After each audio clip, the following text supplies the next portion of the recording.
State monitoring cell દ્વારા મહેસાણા જિલ્લાના વડનગર તાલુકામાં વલાસણા વિજાપુર હાઈવે પર સરદારનગર કેનાલ પાસે નવા બની રહેલા પુલ નજીક પાડવામાં આવેલી રેડ દરમિયાન 100 જેટલી પેટી ભારતીય બનાવટના દારૂ, બિયર અને 2514 બોટલો સાથે કુલ 26.8 લાખનો મુદ્દામાલ કબજે કરી એકને ઝડપી પાડવામાં આવ્યો હતો, જો કે માસ્ટરમાઇન્ડ સહિત 7 ફરાર થઈ ગયા હતા।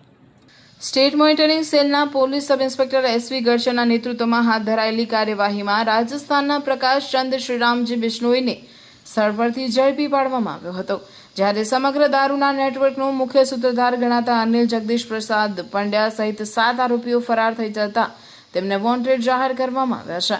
પોલીસ તપાસમાં સામે આવ્યું છે કે ફરાર આરોપીઓમાં દારૂની લાઇન ચલાવનાર, સપ્લાય ગોઠવનાર, જથ્થો ભરી આપનાર, મંગાવનાર તેમજ ફોર્ચ્યુનર કારનો માલિક સહિતના શખ્સો સામેલ છે। સમગ્ર રેકેટ રાજસ્થાનથી સંચાલિત થતો હોવાની દિશામાં તપાસ આગળ વધી રહી છે। રેડ દરમિયાન જપ્ત કરાયેલા મુદ્દામાલમાં 11.3 લાખથી વધુ કિંમતનો ભારતીય બનાવટનો દારૂ, બિયર ઉપરાંત અન્ય વાહનો અને સામગ્રી મળી કુલ 26,08,346નો મુદ્દામાલ કબજે લેવામાં આવ્યો છે। આ સમગ્ર પ્રકરણમાં વડનગર સ્માર્ટ પોલીસ સ્ટેશન ખાતે પ્રોહિબિશન એક્ટ હેઠળ ગુનો નોંધવામાં આવ્યો છે। SMC હવે દારૂના સપ્લાય ચેન, નાણાકીય વ્યવહાર અને સમગ્ર નેટવર્કના અન્ય સભ્યો સુધી પહોંચવા માટે તપાસને વધુ તેજ બનાવવાના છે।